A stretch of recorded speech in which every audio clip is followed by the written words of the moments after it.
नमस्कार, 12 बजे की 12 बड़ी खबरों में आप सभी दर्शकों का स्वागत है और मैं हूं आपके साथ अखंड राय। और आप देख रहे हैं उत्तर प्रदेश का तेजी से बढ़ता हुआ digital platform IBC 24 Uttar Pradesh Uttarakhand. 12 बजे की महत्वपूर्ण खबरों की शुरुआत करते हैं। आपको बता दें कि योगी सरकार ने नोएडा और गाजियाबाद में बढ़ोतरी कर दी है। मजदूरों के जो न्यूनतम मजदूरी थी उसको बढ़ा दिया गया है। इसको कुशल अकुशल में बांटा गया है, जिसके तहत करीब 21% वृद्धि की बात सामने आ रही है, जिसमें अकुशल और कुशल जो श्रमिक हैं उनकी जो वेतन है उसमें बढ़ोतरी की गई है। लेकिन सबसे बड़ी बात है कि कुछ खबरें आ रही थी कि सरकार ने जो न्यूनतम वेतन है उसको 20,000 कर दिया है, जिसे सरकार ने अफवाह करार दिया है। उन्होंने कहा है कि ऐसी कोई भी सरकार ने कोई भी ऐसा ऐलान नहीं किया है। तो साफ तौर पर कहीं ना कहीं जो नोएडा में बवाल चल रहा है, नोएडा में जिस तरीके से श्रमिक सड़कों पर उतर आए हैं और आज भी कई जगहों पर प्रदर्शन की खबरें सामने आ रही थी, और एक जगह पर ऐसी खबरें सामने आ रही है कि एक सब इंस्पेक्टर उपद्रवियों की पत्थरबाजी में घायल भी हो गए।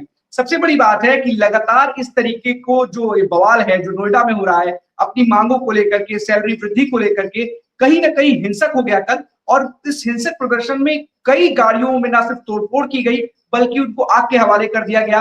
कई दफ्तरों में तोड़फोड़ भी की गई। लेकिन सबसे बड़ी बात है कि आखिरकार इतना बड़ा बवाल हुआ कैसे, आखिरकार कहां गलती हो गई पुलिस से कि उस बवाल को भाप नहीं पाई। लेकिन जो इस पूरे मामले में जानकारी निकल करके सामने आ रही है कि इस पूरे मामले में बाहरी लोगों का भी शामिल होने की बात सामने आ रही है।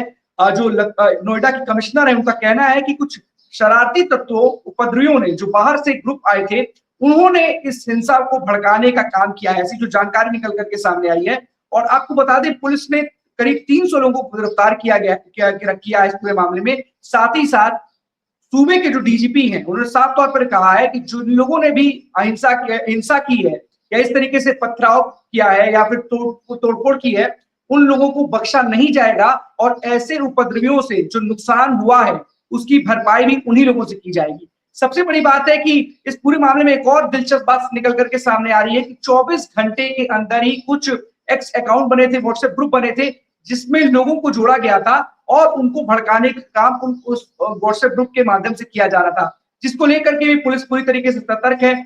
एक कमेटी का भी गठन कर दिया गया और उस पूरी मामले की जांच जो है यूपी एसटीएफ को सौंप दी गई है। फिलहाल जो वहां पर हालात की बात की जा रही है वो हालात सामान्य है। कई जगहों पर इस तरह की खबरें आ रही हैं कि प्रदर्शनकारी फिर से इकट्ठा हुए और प्रदर्शन कर रहे हैं। लेकिन जो सबसे बड़ी बात है कि इस पूरे प्रदर्शन में जिस तरीके से पुलिस ने मोर्चा संभाला है, कई जगहों पर पीएससी तैनात है, सुबह 5 बजे से ही फ्लैग मार्च हो रहा है। लेकिन इतना जरूर है कि कुछ प्रदर्शनकारी अभी भी मांगों को लेकर के अड़े हुए हैं और कई जगहों से इस तरह की खबरें आ रही हैं कि उन्होंने सैलरी को 20,000 तक बढ़ाने की बात कही है। उन्होंने कहा इससे कम मंजूर नहीं है। फिलहाल इस पूरे मामले पर न सिर्फ कमेटी गठित हुई है बल्कि यूपीएससी को जांच भी सौंप दी गई है। पता लगाया जा रहा है कि क्या इस पूरी हिंसा को भड़काने के लिए किसी ने पूरी प्लानिंग कर रखी थी या फिर बाहरी लोग इसमें शामिल हुए थे। आखिर वो लोग कौन थे जिन्होंने इस पूरी हिंसा को अंजाम दिया है, क्योंकि उत्तर प्रदेश में पहले भी इस तरीके के उपद्रवों से निपटने के लिए सख्ती अपनाई जाती है और उपद्रवियों से ही जो नुकसान होता है उसकी भरपाई कराई जाती है। अब देखने वाली बात होगी, क्योंकि डीजीपी भी साफ कह चुके हैं कि जो भी उपद्रवी इस पूरे घटनाक्रम में शामिल है उनसे ही इस नुकसान की भरपाई कराई जाएगी। एक और आपको खबर बता देते हैं, क्योंकि आज पूरे देश में अंबेडकर जयंती मनाई जा रही है। बाबा साहब भीमराव अंबेडकर की जयंती पर तमाम जो राजनीतिक दल हैं उन्होंने न सिर्फ बाबा साहब भीमराव अंबेडकर की जो मूर्ति है उस पर माल्यार्पण किया, बल्कि उन्होंने सत्सम्मान उनको लेकर के, संविधान को लेकर के अपनी बातें रखी। सबसे पहले सुबह 8 बजे बसपा सुप्रीमो मायावती ने मुख्यालय पर भीमराव अंबेडकर जी की फोटो पर उन्होंने माल्यार्पण किया। उसके बाद समाजवादी पार्टी के जो मुखिया हैं अखिलेश यादव, उन्होंने हजरतगंज पहुंच करके उन्होंने भी मूर्ति पर माल्यार्पण किया। उनके गले में नीला गमछा था। वहीं जो प्रदेश अध्यक्ष है कांग्रेस के अजय राय, उन्होंने भी हजरतगंज में प्रतिमा पर जाकर के माल्यार्पण किया। और सबसे बड़ी बात है कि आज 11,000 दिए जलाए जाएंगे अम्बेडकर प्रतिमा पर बीजेपी की तरफ से। जगह जगह इसके लिए कार्यक्रम किए जा रहे हैं और बीजेपी ने अंबेडकर जी को लेकर के एक बात कही है और साफ तौर पर उन्होंने बताया कि जो उनके स्मारक हैं उनके सौंदर्यीकरण के लिए, उनके रखरखाव के लिए 1-1 करोड़ दिए जाएंगे हर विधानसभा वाइज। तो कहीं ना कहीं सभी राजनीतिक दल पूरी तरीके से एकत्र हैं और इस अंबेडकर जयंती को मनाते हुए दिखाई दे रहे हैं। लेकिन इसके पीछे का मोटो एक ही है कि दलित वोट बैंक को अपनी तरफ आकर्षित करना। सबसे बड़ी बात यही है कि सभी चाहते हैं कि जो दलित वोट बैंक है वो उनकी तरफ आकर्षित रहे, उनकी तरफ रहे, जिसकी वजह से सत्ता की चाबी उनके पास जाए और जो शीर्ष जो गद्दी है सत्ता की वो भी उनके पास पहुंच जाए। अब चलते अपने सभी सहयोगियों के पास, एक एक करके हमारे साथी हमारे साथ जुड़ेंगे, जो आज की बड़ी खबरें उनके शहरों की है हमारे दर्शकों को बताएंगे। सबसे पहले हम इंद्रवीर के पास चलते हैं। इंद्रवीर रायबरेली से हमारे साथ बने हुए हैं। इंद्रवीर, कौन सी खबर है? अखन देखिए खबर रायबरेली के प्रशासन अगर बात करें एआरटीओ और यातायात विभाग की एक पोल खुली है और ये पोल कल दोपहर के बाद लगभग 3 से 3:30 4 बजे करीब एक हादसा होता है। शहर कोतवाली नगर क्षेत्र के त्रिपुला चौराहे से जब हम शहर के लिए जाएंगे तो अहिया रायपुर एक कस्बा है और वहां पर एक गाड़ी से आपस में टक्कर हो जाती है। टक्कर होने वाली गाड़ी दोनों जो है चार पहिया बताई जा रही है और जिसमें टक्कर मारी है वो डीसी में। डीसी में लगभग अगर प्रत्यक्षदर्शियों की माने और जो हमारे पास बाइट है उसकी अगर माने तो 25 लोग लगभग इस डीसीएम में सवार थे। बड़ा सवाल यह है कि जिस तरीके से यातायात प्रभारी शहर में अपना यातायात कंट्रोल करते हैं उसको लेकर के यातायात विभाग की कहीं ना कहीं पोल खुली है। आखिर त्रिपुरा चौराहे पर या और अगर हम बात करें शहर में जो यातायात के कर्मचारी तैनात किए जाते हैं, इतनी भारी संख्या में डीसीएम में भरकर लोग जा रहे थे और उनके ऊपर बीच में ही रोककर कोई कार्रवाई नहीं हुई, जिससे यह बड़ा हादसा होने से टला। अभी हादसा हुआ है लेकिन हादसा मौत में तब्दील नहीं हुआ है और इसमें एआरटीओ परिवर्तन जो बार बार मीडिया में कहते हैं कि हमने ये गाड़ी सीज कर दी, इसका चालान कर दिया, उसका चालान कर दिया, ये आखिर कहां थे जब डीसीएम में भर के इतने सारे लोग जा रहे थे और एक हादसे का शिकार हो गए जिसमें 6 लोग गंभीर रूप से घायल हो गए। हमारे पास मौके की बाइट है डॉक्टर अस्पताल की, वो और जो प्रत्यक्षदर्शी हैं उनकी भी बाइट हम एक बार आपको दिखवाना चाहेंगे। जी, मिश्री लाल। कहाँ के रहने वाले हैं? सर्वोदय नगर। ये घटना कहाँ पे हुई? ये हुई है तिनपुला के पास। कितने लोग थे? ये कम से कम 20-25 लोग थे। काहे में थे लोग? ये डीसीएम में थे। डीसीएम में थे। कहाँ जा रहे थे लोग? ये इधर सर्वोदय नगर जा रहे थे। कहाँ से आ रहे थे? ये यहाँ कोई ब्रह्मभोज था ना, अहिया रायपुर में, वहाँ से खा के ब्रह्मभोज जा रहे थे घर को। कहाँ से आए, क्या डिटेल है ये हमारे पास 6 लोग घायल अवस्था में 108 एम्बुलेंस द्वारा तथा परिजनों द्वारा ले आए गए हैं। बताया जा रहा है रोड एक्सीडेंट के दौरान घायल हो गए थे। प्राथमिक उपचार करके भर्ती किया गया है उनको।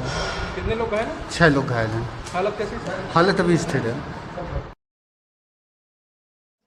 देखिए हालत स्थिर है, डॉक्टर का बयान था, प्रत्यक्षदर्शी का भी बयान था और मौके पर सबसे अच्छी गनीमत बात यह रही कि सदर विधायक अदिति सिंह का काफिला निकल रहा था और वो खुद अपने काफिले को, जहां पर हमने कई देश ऐसे देखे चाहे हाईवे चाहे उसे कि अगर कोई एक्सीडेंट हो जाता है, ऐसा कुछ घटना हो जाती है तो कोई भी ज्यादातर रुकते नहीं, लेकिन मौके पर सदर विधायक अदिति सिंह रुकी। मैं काफिला सहित और उन्होंने रुक करके एम्बुलेंस बुलाया, पुलिसकर्मियों को बुलाया और उसके साथ लोगों को उन्होंने जिला अस्पताल पहुंचाने का काम किया। ये एक सदर विधायक की जो सराहनीय कार्य था वो बड़ा अच्छा लगा और ये सराहा भी जा रहा है अगली में। लेकिन जिस तरीके से यहाँ पे अधिकारी जो डंके की चोट पर कहते हैं हमने सीज कर दी, ये कर दी, वो कर दी, लेकिन और जो यातायात अगर बात करें तो यातायात विभाग आखिर त्रिपुला चौराहे पर ट्रैफिक पुलिस तैनात रहता है, हम अगर बात करें और पूरे शहर में और भी तैनात, तो यातायात प्रभारी क्या इन सब पे निगरानी नहीं रखते कि डीसीएम में भरकर शहरों में लोग सवारियां करने 25 लोग जा रहे, अगर इनमें से एक की भी मौत हो गई होती या एक बड़ा हादसा हो गया होता तो इसका जिम्मेदार कौन होता? ये आईबीसी 24 पूछता है यातायात प्रभारी से और रायबरेली की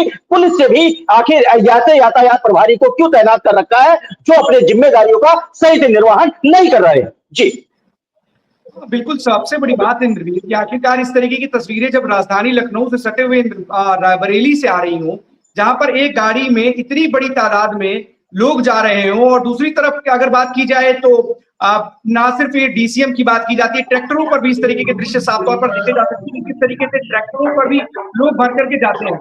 आखिरकार ये जो जिम्मेदार है ये कब सुधरेंगे, कब ये समझेंगे कि इस तरीके की लापरवाही ना सिर्फ लोगों की जिंदगी पर भारी पड़ती है बल्कि एक बहुत बड़ा मैसेज होता है, उनके परिवार पर भी भारी पड़ जाती है। इस तरीके की खबरें लगातार आती हैं। अभी हमने देखा था किस तरीके से एक नाव हादसे का शिकार हो गई थी और किसी ने भी वहां पर जो उपकरण होते हैं, जो लाइफ जैकेट होती है, उसको भी नहीं पहन रखा था। तो अगर आप नियमों का पालन नहीं करवाएंगे, इसी तरीके से लोग नियमों की धज्जियां उड़ाएंगे तो उनकी जिंदगी खतरे में पड़ेगी ही पड़ेगी। और अगर आप रोज नियम कायदे कानून की बात करेंगे, लोगों को समझाएंगे कि इस तरीके की हमने नियम बनाया, ये कानून बनाया, हम ऐसे करते वैसे करते, तो उन नियम कायदे कानूनों का मतलब क्या है कि धरातल पर दिखाई नहीं देते। सुरक्षा अभियान चलाए जाते हैं, इस तरीके के जागरूकता अभियान चलाए जाते हैं, लेकिन ना तो सुरक्षा अभियान ना जागरूकता अभियान, कोई अभियान का कोई असर है। इस तरीके से डीसीएम एक हादसे का शिकार हो जाती है, कई लोग गंभीर रूप से घायल हो जाते हैं। बिल्कुल।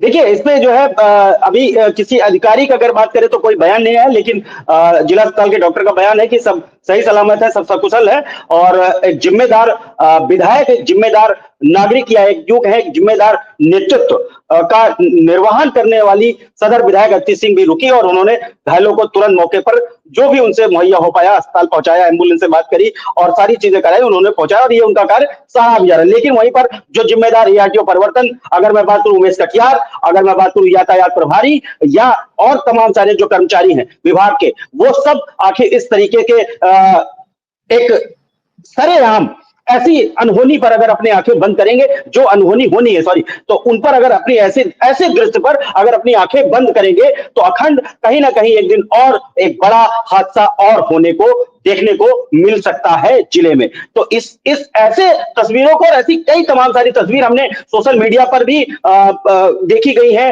कि लगातार डीसीएम में लोग सवारी जो कमर्शियल वाहन है उन पर सवारियों को ले जाया जा रहा है, 20 से 25 लोग ले, आखिर इस पे क्यों कंट्रोल नहीं किया जा रहा, ये एक बड़ा सवाल है जी।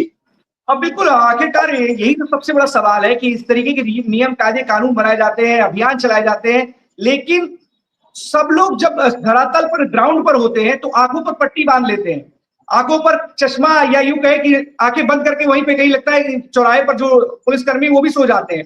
कोई चेकिंग अभियान होगा ही नहीं, इस तरीके से लोगों की जिंदगियों के साथ खिलवाड़ होगा। एक ही गाड़ी में 20-20, 25-25 लोग घुस के चले जाएंगे तो सवाल होगा, कोई ना कोई हादसे का शिकार होगा, उसमें लोगों की जिंदगी जाएंगी। फिर भी अधिकारी का बयान आएगा, आधिकारिक बयान आएगा, हो सकता है थोड़ा बहुत मुआवजा मिल जाएगा, फिर धड़ल्ले से उस तरीके काम चलता चला जाएगा, किसी के ऊपर कोई कार्रवाई होगी नहीं। और शायद यही कारण है कि जब कार्रवाई नहीं होती है तो इसी तरीके से लोग अपनी मर्जी से, चाहे वो डीसीएम चालक हो या उसका ओनर हो, जो भी हो, इस तरीके से लोगों की जिंदगियों को ताक पर रख करके लापरवाही तरीके से लोगों को लेके जाता है, भले उनकी जिंदगी क्यों ना खत्म हो जाए। फिलहाल इस पूरी खबर पर नजर जरूर बनाए रखिएगा और हो सकेगा तो जिम्मेदार अधिकारियों से बात कीजिएगा, पूछेगा इंटरव्यू कि आखिरकार इस तरीके की लापरवाही क्यों बढ़ती जाती है। तमाम अभियान चलाए जाते हैं लेकिन उसका असर धरातल पर बिल्कुल भी नहीं दिखाई देता। बहुत बहुत धन्यवाद आपका इस तमाम जानकारी के लिए। अवनीश के पास चलते हैं, जुड़े हुए कानपुर से। अवनीश, कौन सी खबर? देखिए खन, जिस तरीके से किडनी कांड का जो है लगातार खुलासा हो रहा है, किडनी कांड में जो है नई अपडेट लगातार आ रही है, उसी तरीके से जो है जो स्वास्थ्य विभाग है, जब से किडनी कांड का ये मामला हुआ है तो उसमें जो है लगातार कई सारे हॉस्पिटल जो है उनको सीज करने की जो प्रक्रिया है वो शुरू कर दी है। इसी कड़ी में आज भी लगभग 8 हॉस्पिटलों में जो है जो सीज की प्रक्रिया है चकेरी थाना क्षेत्र में उसको उनको किया गया है, जो उनके ओटी है उनको सीज किया गया। वहीं आपको बता दें कि जो ये प्रक्रिया है उसके बाद में जो ऐसे हॉस्पिटल हैं जो अपनी मनमानी कहीं ना कहीं पूरी तरीके से करते हैं, उनमें से कल्याणपुर में ऐसे बहुत सारे हॉस्पिटल हैं जो सीज कर दिए गए। उसके बाद भी जो है पीछे के रास्ते से जो है अभी भी उनको संचालित किया जा रहा है, उनका संचालन साफ तौर पर चल रहा है, जिसमें दिव्य हॉस्पिटल के ऊपर जो है कहीं ना कहीं एक आरोप जो है लोगों ने लगाया है कि इसको बंद कर दिया गया, उसके बाद भी जो है इसमें कहीं ना कहीं जो है उसको चलाया जा रहा है। तो साफ तौर पर जो एक कार्रवाई होती है उसमें उसके बाद भी जो हॉस्पिटल के संचालक है उस पर पूरी तरीके से अमल ना करके जो है चोरी चुपके से जो है कहीं ना कहीं हॉस्पिटल का संचालन करते हैं और फिर से इस तरीके की जो बड़ी घटनाएं हैं उनको अंजाम देने का काम करते हैं। अखन सबसे बड़ी दिक्कत तो यही है अवनीश कि आखिरकार अगर कार्रवाई होती है तो उस कार्रवाई का इम्पैक्ट दिखना ही चाहिए। क्या कार्रवाई कर रहे हैं आप कि उस कार्रवाई का कोई इम्पैक्ट ही नहीं है। अगर इस तरह की कार्रवाई करेंगे आप कि जिसका रिजल्ट या कहें कि ग्राउंड पर उसका कोई असर दिखाई ना दे, तो ऐसी कार्रवाई तो शून्य के रूप में देखी जाएगी। उस कार्रवाई का कोई मतलब ही नहीं है। क्या फायदा ऐसी कार्रवाई करने का? अगर आप जानबूझ करके लगातार या यूं कहें कि आप लगातार एक के बाद एक अभियान चला रहे हैं, लेकिन आप जैसे ही जैसे आगे बढ़ रहे हैं पीछे फिर से वही चीजें होती चली जा रही हैं, लोगों का शटर आप बंद करते हैं, फिर से वो दुकानें खोल करके बैठ जाते हैं, तो आखिरकार इस अभियान का, इस कार्रवाई का मतलब क्या है? आखिरकार जो तमाम स्वास्थ्य के जुड़े अधिकारी हैं, बड़े अधिकारी हैं, क्या वो केवल खाना पूर्ति कर रहे हैं या फिर सच में उनका मकसद है कि इस तरीके के जो तमाम लोगों की जिंदगियों के साथ खिलवाड़ करने वाले अस्पताल हैं, दुकान है, अस्पताल नहीं है, जो दुकानें खुली हुई है, कि इसको क्यों नहीं बंद किया जाए? ऐसा क्यों नहीं बंद कर सकते कि परमानेंट बंद हो? क्यों इस तरीके की स्थिति छोड़ दी जाती है कि फिर से अपनी दुकान अब खोल करके लोगों की जिंदगी के साथ खिलवाड़ करें? बिल्कुल अखंड, जो इनका रजिस्ट्रेशन है उसको कैंसिलेशन करना चाहिए। कैंसिल अगर कर दिया जाता है तो कहीं ना कहीं उस पर एक बड़ी जो है एक गाज अगर कहा जाए तो गिरती है, तो उसके बाद में तो फिर से नया रजिस्ट्रेशन कराने में काफी दिक्कत का सामना करना पड़ता है और आसानी से जो है ये जो दुकानें हैं ये खुल नहीं पाती। लेकिन क्योंकि खाना पूर्ति की व्यवस्था के तौर पर जो है काम किया जाता है कि गए और ओटी सीज कर दिया या ओपीडी सीज कर दिया और हॉस्पिटल पूरी तरीके से संचालित हो रहा है, तो कहीं ना कहीं जो मनोबल है इन हॉस्पिटलों के जो संचालक है उनका साफ तौर पर बता है। और इसी के कारण जो जो ये हॉस्पिटल संचालक है कहीं ना कहीं पीछे के डोर से, पीछे के दरवाजे से, क्योंकि पीछे का दरवाजा जरूर होता है इनमें, उनसे जो हॉस्पिटल का संचालन कराते हैं और मरीजों के जान के साथ में कहने पे खिलवाड़ करते हैं। अखंड बिल्कुल लगातार इस तरीके के मामले आए हैं। जब 8वीं पास गले में आला डाल करके घूमेगा और वो मोटिवेट करेगा एमबीए स्टूडेंट को, तो किस तरीके की स्थितियां पैदा होंगी साफ तौर पर समझा जा सकता है। ये अस्पताल नहीं है, ये मौत बांटने वाले अस्पताल है, जिंदगी बांटने वाले नहीं। अस्पताल होते हैं, जिंदगी बांटी जाती है, लेकिन जो ये दुकान खुली है, ये मौत बांटने वाली दुकानें खुली हुई हैं और उस पर जिस तरीके से कार्रवाई की जा रही है स्वास्थ्य महकमे की तरह, वो कार्रवाइयां शून्य मात्र है, दिखावे की कार्रवाई है, खाना पूर्ति करने वाली कार्रवाई है। क्योंकि अगर कार्रवाई का असर होता तो ये जो दुकानें खुल रही हैं, शायद अभी तक ये दुकानें खुली नहीं पाती। अस्पताल के नाम पर दुकानें खोलना उतना ही शर्मनाक है। साफ तौर पर जिंदगी बांटने वाले मौत बांटने का काम कर रहे हैं। और सबसे बड़ी बात है कि जिस स्वास्थ्य महकमे को देखना चाहिए, समझना चाहिए, वो आंखों पर पट्टी बांधता है और केवल ऐसी कार्रवाई करता है जिससे खाना पूर्ति हो सके। रजिस्ट्रेशन कैंसिल करना चाहिए, लेकिन फिर से वो अस्पताल फिर से दूसरे नाम से खुल जाता है। यही सबसे बड़ा सवाल है कि आखिरकार कभी अस्पताल को चलाने वाले और कब उस पूरे जिले को संभालने वाले स्वास्थ्य महकमे की जिम्मेदारी जागेंगे, समझेंगे, तब जाकर के इस पर कार्रवाई करेंगे। फिलहाल पूरी खबर पर नजर जरूर बनाए रखिएगा अवनीश, और जो भी अपडेट आता है निकल करके वो पूछेगा, और अगर हो सकेगा तो जिम्मेदारों से बात कीजिएगा और पूछिएगा कि ऐसी खाना पूर्ति वाली कार्रवाई आप लोग क्यों करते हैं, ग्राउंड पर नहीं होता। और धन्यवाद सवाल है आपसे पहले कि जिस तरीके से नोएडा में हमने बवाल देखा है, क्या उसका असर गाजियाबाद में भी देखने को मिल रहा है? सर, गाजियाबाद में बिल्कुल पूर्ण तरीके से शांति बनाई गई है। प्रशासन यहाँ बहुत ही अलर्ट मोड पर दिखाई दे रहा है। यहाँ पर किसी भी तरीके की कोई किसी भी तरीके का कोई गलत माहौल नहीं है। नोएडा में जिस तरीके से नोएडा में हमने देखा कि किस तरीके से प्रदर्शनकारियों का जो प्रदर्शन था वो हिंसक हो गया और कई गाड़ियां तोड़फोड़ की गई। तो इस तरीके से नोएडा के बगल में गाजियाबाद है, ऐसे में इस तरीके की संभावना थी कि शायद वहां पर भी इस तरीके का प्रदर्शन होगा, लेकिन विमल बता रहे वहां पर हालात सामान्य है। आप बताइए कौन सी खबर पे गाजियाबाद में इस तरीके का माहौल बिल्कुल भी देखने को नहीं मिला। और जो नोएडा में जिस तरीके से उपद्रवियों ने वहां पर तोड़ और की थी,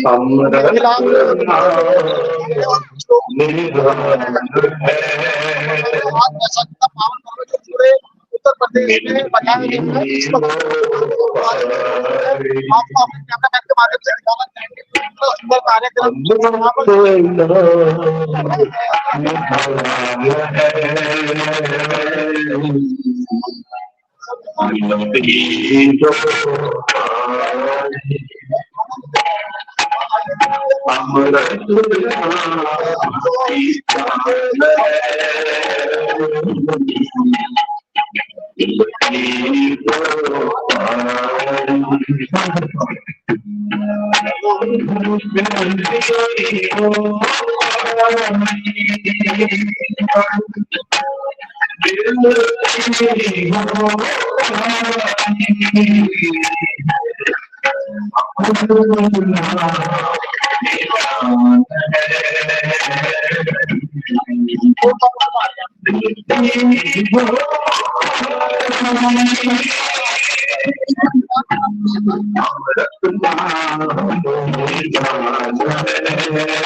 बहुत धन्यवाद आपका तमाम जानकारी के लिए।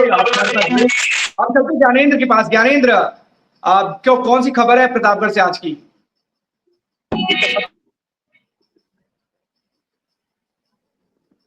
बिल्कुल शुरुआत करेंगे कि एक जानकारी है जिस तरीके से सरकार की एक योजना चल रही है मुद्रा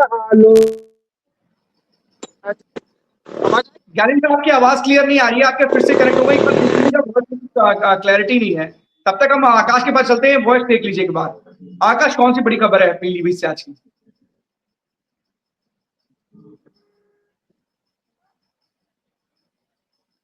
ज्ञानेंद्र सुन पा रहे हैं आप? बिल्कुल अखंड, देखिए आपको बताते चले सरकार की एक योजना लागू की गई है जिसमें मुद्रा योजना के तहत लोगों को लोन दिया जाता है। लेकिन एक मामला मेरे सामने आया है साफ तौर से, ये शायद प्रतापगढ़ का मामला नहीं होगा, पूरे देश और प्रदेश हर योजना के तहत लोगों को लोन तो दिया जाता है, लेकिन ज्ञानेंद्र, आपकी वॉइस ब्रेक हो रही है।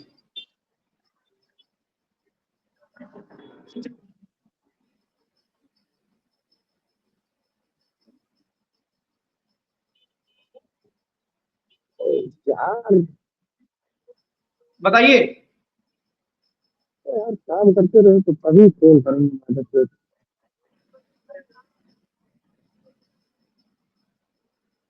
ज्ञानेंद्र से फिर से कनेक्ट करने की कोशिश करेंगे, क्योंकि जिस तरीके से हमने देखा है कि नोएडा और गाजियाबाद में जिस तरीके से बवाल की खबरें आ रही हैं, और उसको लेकर के कहीं ना कहीं प्रशासन पर भी सवाल खड़े हुए हैं। और प्रशासन पर सवाल इसलिए खड़े हुए हैं क्योंकि इतना बड़ा प्रदर्शन हो रहा था और पिछले 3-4 दिनों से प्रदर्शन हो रहा था, लेकिन प्रशासन को भी भनक नहीं थी कि ये प्रदर्शन जो हो रहा है, जो कर्मचारी प्रदर्शन कर रहे हैं, वो हिंसक रूप ले सकता है। और इस हिंसा में गनीमत यही रही कि किसी की भी मौत की खबरें नहीं आई। लेकिन सबसे बड़ी बात है कि जब इस तरीके का कोई प्रदर्शन होता है तो अफवाहों का भी बाजार गर्म होता है, और अफवाहों के बाजार में भी किस तरीके से लगातार एक के बाद एक नई खबरें अफवाहों के रूप में फैलती हैं, वो कहीं ना कहीं मामला और बिगाड़ने का काम करती है। लेकिन जिस तरीके से पुलिस ने काम किया, ना सिर्फ प्रदर्शनकारियों पर उन्होंने नजर बनाए रखी, बल्कि प्रदर्शनकारियों के ऊपर यह नजर बनाए हुए जो तमाम जो अराजक तत्व थे उनको भी गिरफ्तार किया, उनको सलाखों के पीछे भेजने का काम किया है। और साफ तौर पर पूरे नोएडा में इस वक्त पुलिस का भारी बल मौजूद है जो साफ तौर पर निगरानी कर रहा है और आरोपियों को और ना सिर्फ पकड़ करके सलाखों के पीछे भेज रहा है, जिन्होंने भी ये हिंसक प्रदर्शन किया है उनके खिलाफ कड़ी कार्रवाई के साथ साथ उनसे नुकसान की भरपाई की मांग भी कर रहा है। एक बार फिर से हमारे साथ ज्ञानेंद्र जुड़ गए हैं। ज्ञानेंद्र, बताइए अपनी बात।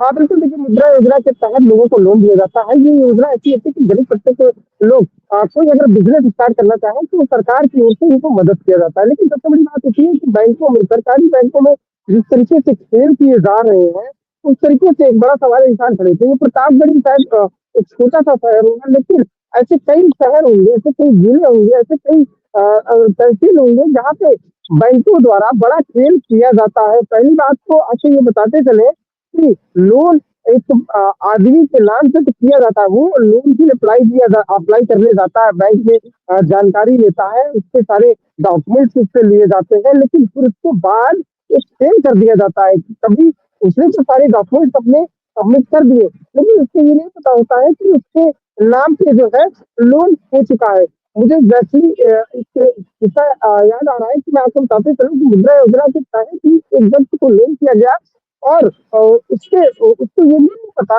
वो केवल लोन की जानकारी के लिए गया था, लेकिन उसके ऊपर तकरीबन 4.5 लाख का लोन हो गया। और सबसे बड़ी चीज होती है कि पहले तो ये लोग लोन, बैंक वाले लोन तो कर देते हैं और कस्टमर को पता नहीं होता है, नंबर उनका नहीं अप्लाई किया जाता, आधार कार्ड वही होता है, लेकिन कस्टमर को पता ना होने के कारण पहले तो 2-3 किस्तें जमा कर दी जाती है जो उनका लोन अप्रूव किया था, लेकिन फिर इसके बाद खाते को एनपीए कर दिया जाता है। एनपीए कैसे होता है? 90 दिनों का होता है, लगातार 3 अगर आपकी किस्तें टूटती है तो खाता एनपीए चला जाता है। फिर इसके बाद तगादे के लिए उनके घर पे जाने लगते हैं, तो लोगों को, वो जो कस्टमर होता है उन लोगों को पता चलता है। मुद्रा योजना के तहत ऐसे कई प्रतापगढ़ में पूरा उत्तर प्रदेश में कई हजारों मामले पड़े होंगे, लेकिन सरकार इसके ऊपर कोई कठोरतम कार्रवाई नहीं कर रही है। सबसे बड़ी चीज कि अभी हमारे कुछ दिन पहले साथी रायबरेली के इंद्रजीत भी बता रहे थे कि 5-6 लाख रुपए के लिए अप्लाई किए थे,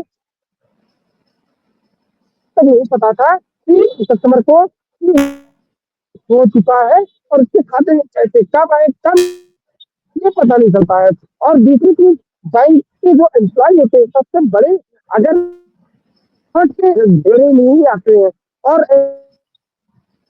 अगर हम लोग खोजना स्टार्ट करें तो कई मामले आएंगे। सबसे बड़ी चीज होती है कि पर्टिकुलर मैं किसी बैंकों की बात करूं तो सबसे ज्यादा अगर खेल किसी में होता है तो पीएनबी और केनरा बैंक जैसे गवर्नमेंटेड जो बैंक होते हैं वहां पे सबसे ज्यादा बड़ौदा, ये सबसे ज्यादा अगर देखा जाए तो यहाँ पे लोन से संबंधित सबसे ज्यादा आते हैं। लेकिन अभी तक सरकार की बस देखिए, जब पीड़ित को पता चलता है कि उसका जो है खाता वो एनपीए में चल रहा है, उसने लोन कब लिया, उसके खाते में पैसे कब आए, और सबसे ज्यादा अगर इसमें कोई परेशान होता है गरीब तबके के लोग परेशान होते हैं। तो अभी का और जब वो थाने के चक्कर या बैंकों के चक्कर लगाना शुरू करते हैं, बैंक से स्टेटमेंट निकलवाते हैं, पहले तो स्टेटमेंट नहीं दी जाती है। अगर स्टेटमेंट उनको मिल गई तो स्टेटमेंट देखते हैं कि उनके खाते में पैसे आए, चंद मिनट के अंदर दूसरे खाते में पैसे चले गए, ये फेल किया जाता है। फिर उसके बाद बैंक वाले सीधे तौर पे कह देते हैं कि आप थाने जाइए, थाने वाले सीधे कहते हैं बैंक के पास जाइए। मुद्रा योजना लोन एक ऐसा लोन हो चुका है कि अगर बात करें तो कई ऐसे लोन हुए होंगे और ऐसे कई लोन अप्रूव हुए होंगे। आपको बताते चले कि व्यक्ति भी नहीं होगा और जगह भी नहीं होगी, घर भी नहीं होगा, लेकिन आधार कार्ड बना मिलेगा आपको, पैन कार्ड बनेगा आपको। इससे सरकार के चूल्हा लगाया जा रहा है। अखंड तो सबसे बड़ी बात है कि ज्ञानेंद्र, अगर इस तरीके से सरकार को चूना लगाया जा रहा है तो चूना लगाने वाले कौन से लोग हैं? चूना लगाने वाले तो उनके अपने ही लोग हैं। अगर इस तरीके से कस्टमर को पता ही नहीं है कि उसके नाम पर लोन हो गया और लोन हो करके लोन डिसबर्स हो गया, तो लोन डिसबर्स हो गया, उसके नाम पर कुछ किस्तें दे भी दी गई, तो आखिरकार इसमें जो इन्वॉल्व लोग हैं उनके खिलाफ कार्रवाई क्यों नहीं होती है? अगर इस तरीके का मामला निकल करके सामने आता तो क्या इस पूरे मामले में पुलिस ने कोई कार्रवाई की है? कोई जानकारी निकल करके सामने आई है? बिल्कुल, देखिए पुलिस ने साफ तौर पे पहले तो स्टेटमेंट मांगा, वो गरीब तबका पहले स्टेटमेंट के लिए जो है बैंक के चक्कर लगाता रहा, लेकिन फिर जब किसी तरीके से जो है उसको स्टेटमेंट मिल भी जाता है तो वो थानों के चक्कर से काटता रह जाता है। और सिर्फ थानों को ये कहा जाता है कि आप इससे संबंधित बैंक से पहले आप मार्क करा के लेकर के आइए, फिर उसके बाद बैंक से एक लेटर काटते हैं कि इसी कराइए, कि बैंक को लेटर इश्यू करेंगे तब हम मुकदमा लिखेंगे। अगर बैंक से लेटर भी इश्यू हो चुका है तो उसके बाद उससे वो थानों और साहब के लोगों का चक्कर काटता है। फिर किसी तरीके से आईटी एक्ट के तहत ये कहा जा सकता है फ्रॉड का मामला साइबर थाने में दर्ज कर लिया जाता है, लेकिन वो सिर्फ और सिर्फ फंडा एक चीज रहता है, गरीब तबके का अगर वो कोई व्यापारी है तो उसका जो है स्कैनर लगाया जाता है, वो अपनी दुकान पे स्कैनर, क्योंकि वो खाते से ही अटैच होता है, उसका खाता तो सीज हो चुका है, अब वो दूसरा खाता खुलाने के लिए उसे बैंक में चक्कर लगाए। तो ऐसे कई है। मुद्रा योजना के तहत अगर बात करें तो काफी लाभार्थी से लाभान्वित हुए, यही सही है, लेकिन इसका अब नाजायज फायदा बैंक के कर्मचारी उठा रहे हैं। लेकिन कार्रवाई के नाम पे अभी तक प्रतापगढ़ में मेरे हिसाब से ये सिर्फ और सिर्फ अकेले प्रतापगढ़ का ही मामला नहीं होगा, शायद ये पूरे उत्तर प्रदेश में ऐसे कई लाखों अरबों करोड़ों रुपए का जो है घोटाला और कई ऐसे कर्मचारी लगा रही है सरकार को, लेकिन और इसमें कहीं ना कहीं बड़ा खेल चल रहा है और बड़े लोग, बड़े स्तर के लोग इसमें इन्वॉल्व है, इसीलिए कोई भी कार्रवाई तो अभी शून्य है। और स्वाभाविक सी बात है, इसमें अगर फिक्स की जाए तो आम पब्लिक मिडिल क्लास के लोग पूछ रहे हैं। कार्रवाई के नाम से अभी तक प्रतापगढ़ को क्यों नहीं बनाए, मेरे हिसाब से पूरा उत्तर प्रदेश फिर में बना होगा। अब बड़ी हैरत की बात है कि आखिरकार इस तरीके का फ्रॉड चल रहा है और उस फ्रॉड को खुलासा होना चाहिए। तो आखिरकार इस तरीके के मामले में फंस करके वो कहीं ना कहीं उलझन की स्थिति बनी हुई है कि जो असली गुनहगार हैं वो भी बचे हुए हैं, जिनके नाम पर लोन हो गया उनको पता ही नहीं है कि उनके नाम पे लोन कब हो गया। और सबसे बड़ी बात है कि लोन की भी जिम्मेदारी सरकार के पास है, तो जिसने लोन किया वो भी बचा, जिसके जो लोन हुआ उसकी सरकार गारंटी ले लेगी, लेकिन फंस कौन रहा है वो बेचारा जिसके नाम पर लोन हुआ ही नहीं। अब वो जाकर के थानों में चक्कर लगा रहा है, सिविल पे उसके इम्पैक्ट पड़ रहा होगा, परेशानी होगी, तमाम इस तरह की घटनाएं घटित होंगी। लेकिन इस तरीके के जो मामले हैं, इस तरीके के जो लापरवाहियां हैं, यही उस तरीके से जानबूझ कर किया गया जो कृत्य है, चाहे वो बैंक कर्मचारियों की मिलीभगत से हो, तो अपने आप में एक बड़ा ही गंभीर मसला है। ऐसे मामलों को बड़ी ही सख्ती के साथ निपटना चाहिए और जो भी जिम्मेदार लोग हो, जिन्होंने इस तरीके के मामले को अंजाम दिया हो, जिन्होंने अपराध को अंजाम दिया हो, पूर्ण रचित दस्तावेज दिए हो, अपात्र लोगों को लोन दिया गया हो या फिर किसी ने गलत जानकारी दे करके किसी और के नाम पर लोन करा लिया हो, ऐसे तमाम मामलों में सख्ती करनी चाहिए, कार्रवाई करनी चाहिए पुलिस को, और कम से कम ऐसे तमाम लोगों को खोज निकालना चाहिए जो न सिर्फ सरकार का चूना लगा रहे हैं, बल्कि उन लोगों को छुपाने का काम कर रहे हैं जो बेचारे परेशान हैं, जिनके नाम पर इस तरीके का लोन करा देता है। फिलहाल बहुत बहुत धन्यवाद आपका ज्ञानेंद्र, तमाम जानकारी के लिए। जो भी अपडेट होगा हमारे दर्शकों को जरूर दीजिएगा। कुलदीप के पास चलते हैं, अमेठी से हमारे साथ बने हुए। कुलदीप बताइए। अखंड जी, जिस प्रकार से पूरे देश में संविधान निर्माता और समाज समाज सुधारक डॉक्टर भीमराव अंबेडकर की जयंती मनाई जा रही है। इसी परिप्रेक्ष्य में मैं बिल्कुल बता देना चाहता हूं कि जिस प्रकार से डॉक्टर भीमराव अंबेडकर का जन्म 14 अप्रैल 1891 के मध्य प्रदेश के महू स्थान पर हुआ था और अमेठी के सुदूर में लगभग 20 किलोमीटर दूर भीमराव डॉक्टर अंबेडकर की एक प्रतिमा है। वहां पर लोग भारी तादाद में जन्म उत्सव मनाने के लिए इकट्ठे हुए हैं। मैं यहाँ के लोगों से भी जानना चाहता हूं कि किस प्रकार से आज ये कार्यक्रम संपन्न कराया जा रहा है और समाज को क्या संदेश देना चाहते हैं। तो हमारे साथ यहाँ पर उपस्थित हैं यहाँ के नेता श्री राम बौरासी जी, उनसे भी मैं जानने की कोशिश करूंगा। जय, मैं श्री राम बौरासी, अध्यक्ष अम्बेडकर समाज उत्थान समिति उत्तर प्रदेश। ये महापुर है, यहाँ एक बाबा साहब की मूर्ति 1996 में लगाई गई है। तब से लगातार बाबा साहब डॉक्टर भीमराव अम्बेडकर का जन्म दिवस और परिनिर्वाण दिवस मनाया जाता है। उसी उपलक्ष्य में आज भी मनाया जा रहा है, जो कि तमाम क्षेत्र से झांकियां आ रही हैं और इन झांकी जब इकट्ठा हो जाएंगे यहाँ, तो अभी तुरंत यहाँ से बलभद्रपुर, उमराडी, मवई हुए लालूपुर डिबिया होते हुए जामू कस्बा में भव्य शोभा यात्रा निकाली जाएगी। कुछ झांकियां पहुंच गई हैं, कुछ एकदम पहुंचने वाली हैं, जैसे आ जाती है शोभा। जी बिल्कुल, आज देखिए पूरे देश में बड़े ही धूमधाम के साथ भीमराव अंबेडकर जी की जयंती मनाई जा रही है और तमाम जगहों से इस तरीके की खबरें आ रही हैं जहां पर लोग ससम्मान उनको न सिर्फ माल्यार्पण कर रहे हैं बल्कि तमाम तरीके की वहां पर झांकियां, रैलियां या बच्चों का एक अलग अंदाज देखने को मिल रहा है। लेकिन सवाल ये भी है कि आखिरकार जिस तरीके से बाबा साहब भीमराव अंबेडकर की जयंती है, कहीं ना कहीं इसका राजनीतिकरण ज्यादा होता हुआ दिखाई दे रहा है। सभी लोग बाबा साहब भीमराव अंबेडकर को अपना बताने में जुटे हुए हैं। कोई चाहे वो समाजवादी पार्टी हो, बीजेपी हो या फिर कांग्रेस हो या फिर बीएसपी हो या फिर कोई भी तमाम राजनीतिक दल है। सवाल ये उठ खड़ा हुआ है कि आखिरकार क्या बाबा साहब भीमराव अंबेडकर को लोगों ने केवल एक राजनीति का जरिया बना लिया है या फिर सच में उनके लिए सम्मान की भावना है इन राजनीतिक दलों के अंदर? नहीं, चूंकि हम लोग राजनीतिक दल में इसमें तमाम दलों के लोग आ जाते हैं।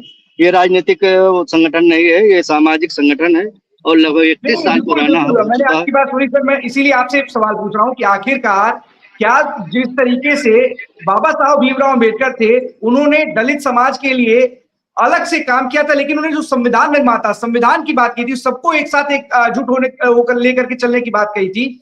लेकिन अब देखा जा रहा है कि जैसे ही चुनाव नजदीक आता है, तमाम राजनीतिक दल बाबा साहब भीमराव अंबेडकर को लेकर के एक अलग ही प्रतिस्पर्धा में जुट जाते हैं, एक दूसरे के साथ साथ सब अपने अपना बनाने में जुट जाते हैं।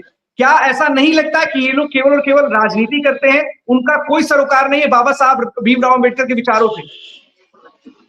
जी, इस बात से हम सहमत हैं, क्योंकि तमाम लोग इसका राजनीतिकरण कर रहे हैं।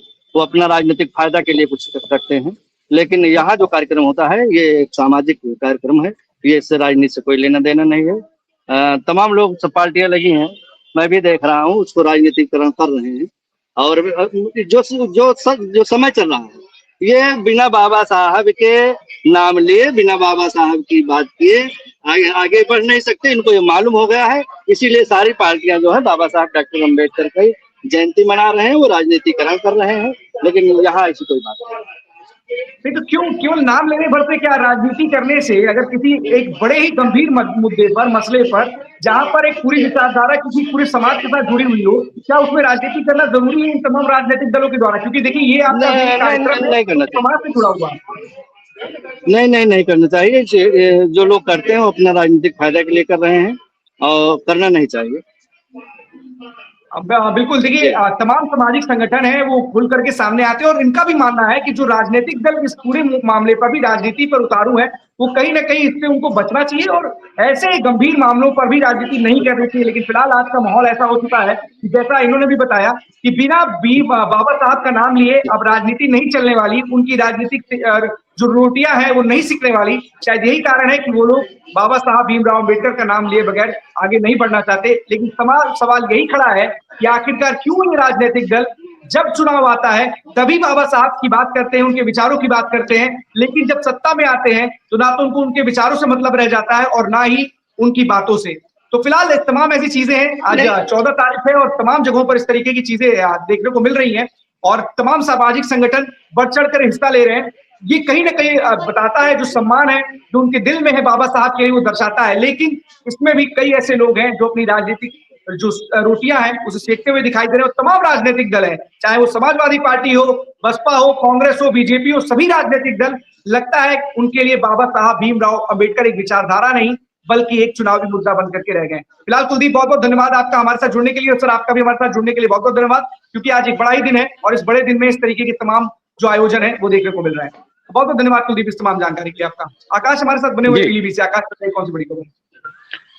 अखंड जी, आपको बताना चाहेंगे, बरखेड़ा विधायक स्वामी प्रवक्तानंद एक गांव में पहुंचे थे जहां पर घटिया निर्माण कार्य हो रहा था। इसको लेकर जो बरखेड़ा विधायक हैं भड़क गए थे। उन्होंने तत्काल प्रभाव से जिला अधिकारी को फोन लगाया और कहा कि यहाँ पर जो निर्माण कार्य 25 करोड़ की लागत से चला है, जिसमें ठेकेदार के द्वारा इसमें घटिया 2 मीट दिखाई जा रही है और जाते हुए उनका एक वीडियो भी सामने आया है जिसमें वो ईंट को साफ तौर से टूटते हुए दिख रही है। जिस तरीके से घटिया निर्माण का कार्य हो रहा है, इसको लेकर बरखेड़ा विधायक भड़क गए और उन्होंने तत्काल प्रभाव से जिला अधिकारी को फोन लगाया और जांच के निर्देश दिए गए हैं। जिस तरीके से भाजपा सरकार में, योगी सरकार में जिस तरीके से जीरो टॉलरेंस की बात की जाती है, वहां पर यहाँ के अधिकारी के जो ठेकेदार होते हैं वो अपनी मनमानी करते हैं, जिसमें जो लागत आती है उस लागत को बंदरबाट करते हुए साफ दिख रहे हैं। इसकी जानकारी जब बरखेड़ा विधायक को लगी थी, वो मौके पर पहुंचे, उन्होंने घटिया निर्माण कार्य तुरंत रुकवाया और जिला अधिकारी को फोन करके जांच के निर्देश दे दिए हैं। इसका वीडियो भी IBC 24 पर उपलब्ध है। बिल्कुल आकाश, सबसे बड़ी बात है क्या इस पूरे मामले में, क्योंकि देखिए तमाम जगहों से इस तरह की तस्वीरें आती हैं जहां पर सड़कें पैर से उखाड़ दी जाती हैं। विधायक आरोप लगाते हैं कि सड़कों का हाल ये है कि इस तरीके से सड़क बनवाई गई लेकिन पैर से ही एक झटके में वो सड़क निकल जा रही है। 2 दर्जे की ईंटों का इस्तेमाल किया जा रहा है। तमाम ऐसी चीजें सामने देखी जा रही हैं। तो इस पूरे मामले पर क्या जिला अधिकारी का कोई बयान आया है, कोई कार्रवाई की बात की जा रही है, फिर उस ठेकेदार या उस कंपनी के खिलाफ जो ये काम करा रही है उसको किसी तरीके का कोई नोटिस मिला है? जी बिल्कुल अभिन जी, आपको बताना चाहेंगे, जब हमने इसको लेकर जिला अधिकारी जी से बात की है तो उन्होंने कहा कि इसको लेकर जांच टीम गठित कर दी गई है। जल्दी जो ठेकेदार है जो इस तरीके का निर्माण कार्य चल रहा था उस पर जांच करके कार्रवाई की जाएगी। माननीय विधायक जी के द्वारा उन्हें अवगत कराया गया था और जल्द ही इस पर उसके खिलाफ कठोर कार्रवाई की जाएगी। अभिन जी हाँ बिल्कुल आकाश, क्योंकि तमाम इस तरीके की तस्वीरें हमने देखी हैं, सोशल मीडिया पर वायरल है। तमाम जनप्रतिनिधि हो, विधायक हो, वो इस तरीके के आरोप लगाते हैं कि घटिया निर्माण कराया जा रहा है, चाहे वो सड़क की बात की जाए या फिर किसी बिल्डिंग की बात की जाए। और अभी विधायक जो है उन्होंने भी आरोप लगाया। अब देखने वाली बात होगी इस पूरे मामले में जिलाधिकारी किस तरीके का एक्शन लेते हैं। क्या जो कंपनी या जो ठेकेदार है उसके खिलाफ कोई एक्शन लिया जाता है या फिर कोई जांच कराई जाती है, ये भी बातें निकल करके सामने आएंगी। लेकिन इतना जरूर है, जो आकाश ने खबर दिखाई है कि केवल पीलीभीत से ही नहीं आती है बल्कि बहुत जगहों से इस तरीके की तस्वीरें आती हैं जहां पर साफ तौर पर घटिया निर्माण के आरोप लगते रहे हैं। बहुत बहुत धन्यवाद आकाश इस तमाम जानकारी के लिए। आपसे कहना चाहेंगे, जो वीडियो वायरल हुआ है वो वीडियो को अपने IBC 24 न्यूज चैनल के माध्यम से दिखाया जाएगा। इसको लेकर विधायक जी स्वामी प्रवक्तानंद जी हैं, उन्होंने सबसे पहले वीडियो IBC 24 के पास में आया था जो हमने उपलब्ध करा दिया है, ताकि ये मैसेज जो है आगे भी जाए और इस तरीके के जो घटिया निर्माण कार्य कर रहे हैं लोग, उनके खिलाफ कार्रवाई भी की जाए और इस तरीके की आगे कोई घटिया निर्माण कार्य ना हो सके। बिल्कुल, ये हम अपने दर्शकों को जरूर दिखाएंगे कि किस तरीके से वहां पर एक घटिया निर्माण को लेकर के किस तरीके विधायक सामने आए और इस खबर को प्रमुखता के साथ दिखाया जाएगा। और सबसे बड़ी बात है कि इस खबर को ही नहीं दिखाया जाएगा बल्कि दिखाया जाएगा कि इसमें कार्रवाई क्या हुई है। इस कार्रवाई के बारे में भी जरूर अपडेट कीजिएगा आकाश। उस खबर को उसके साथ दिखाएंगे कि विधायक ने किस तरीके से इस निर्माण कार्य को लेकर के आपत्ति जताई, जिसके बाद अधिकारियों ने इस पर क्या एक्शन लिया है उसको भी दिखाएंगे और अपने दर्शकों को दिखाएंगे। डंके की चोट पे हम दिखाएंगे कि जो भी भ्रष्टाचार करेगा उसके लिए कहीं ना कहीं IBC प्रमुखता के साथ उस खबर को दिखाएगा और बताएगा कि आपके भ्रष्टाचार हमारी नजरों से बिल्कुल भी छुपे हुए नहीं है। बहुत बहुत धन्यवाद आकाश इस तमाम जानकारी के लिए। जी आपको एक बात और बताना चाहूंगा, लगातार IBC 24 न्यूज चैनल की जो ID लगती है, केवल सिंगल ID लगती है और खबर भी बहुत जल्दी ट्वीट होती है। इसको लेकर लोगों में काफी जागरूक भी हो रहे हैं और इसके लिए बधाई के पात्र हमारी IBC की पूरी टीम और सीनियर और हमारे जितने समस्त जिले के रिपोर्टर्स हैं, बहुत मेहनत कर रहे हैं। IBC की पूरी टीम को, IBC की टीम से जो हम लोग खबर भेजते हैं उसे तुरंत ट्वीट कर देते हैं, उस पर तत्काल कार्रवाई भी हो जाती है। एक प्रकरण भेजा था ड्यूरिया का, उस पर तुरंत SP के आदेश हो गए थे तत्काल इस प्रकरण की जांच करके और दोषियों के खिलाफ कार्रवाई की जाए। IBC 24 न्यूज चैनल एक नंबर 1 चैनल बन चुका है जो खबर को जैसी खबर आती है वैसी हमारे चैनल पे सबसे पहले ट्वीट होती है और उस खबर पर संज्ञान भी लिया जाता है और दोषियों के खिलाफ कार्रवाई भी की जाती है। मैं ये चाहता हूँ कि जो अपनी खबर है उसे सबसे पहले ट्वीट करवाया जाए और उस पर, जिससे हम लोगों को और लोगों को मेहनत करने में अच्छा लगे। हाँ बिल्कुल, सबसे बड़ी बात है कि हम लोग उस हर खबर को दिखाते हैं जो जनता से जुड़ी हुई होती है। भ्रष्टाचार की खबर हो या लोगों अपराध से जुड़ी खबर हो या लोगों के ऊपर किसी भी तरीके का कोई जुल्म हो रहा उससे जुड़ी खबर हो, हम प्रमुखता के साथ दिखाते हैं। और हमारी जो टीआरपी है वो जनता जो भी हम वही खबरें दिखाते हैं जिससे जनता को लाभ हो, जिससे जनता परेशान होती है उससे उनको जरूर फायदा। और आकाश ही नहीं बल्कि तमाम हमारे साथी सहयोगी जो हर जनपद में जुड़े हुए हैं उनको प्रमुखता के साथ जाते हैं, दिखाते हैं। इसी का असर है कि भ्रष्टाचार की खबरें हो उस पर भी कार्रवाइयां तुरंत होती हैं और उसका इम्पैक्ट ग्राउंड पर दिखाई देता है। बहुत बहुत धन्यवाद आपका आकाश इस तमाम जानकारी के लिए भी। पीलीभीत के जितने भी अधिकारी हैं, हालांकि बहुत समय से ही नए अधिकारी आ रहे हैं और जो पहले के अधिकारी हैं IBC 24 न्यूज चैनल को बड़ी प्रमुखता के साथ देखते हैं। उनके ऑफिस में जो हम लोग जाते हैं तो हमारा IBC 24 न्यूज चैनल उनकी टीवी स्क्रीन पे चलता हुआ दिखता है और हम लोगों की जो जितने भी संवाददाता हैं IBC 24 न्यूज चैनल के, तो मैं ये चाहता हूँ कि अधिक से अधिक अधिकारी हम लोगों को वरीयता भी देते हैं और जानते भी हैं IBC 24 न्यूज चैनल की तरफ से। बहुत धन्यवाद आपका आकाश इस तमाम जानकारी के लिए, साथ ही साथ ये बताने के लिए भी कि किस तरीके से अब IBC बहुत तेजी से उभरता हुआ डिजिटल प्लेटफॉर्म है जो अब ना सिर्फ एक जनता की आवाज बन चुका है बल्कि अधिकारियों के भी ऊपर इसका असर है और अधिकारी उस तमाम खबर को देखते हैं और देखने के बाद एक्शन भी लेते हैं। बहुत धन्यवाद आपका इस तमाम जानकारी के लिए। 12 बजे 12 बड़ी खबरों में आज के लिए बस इतना ही। कल हम आपके सामने फिर से होंगे हाजिर, तब तक दीजिए हमें इजाजत।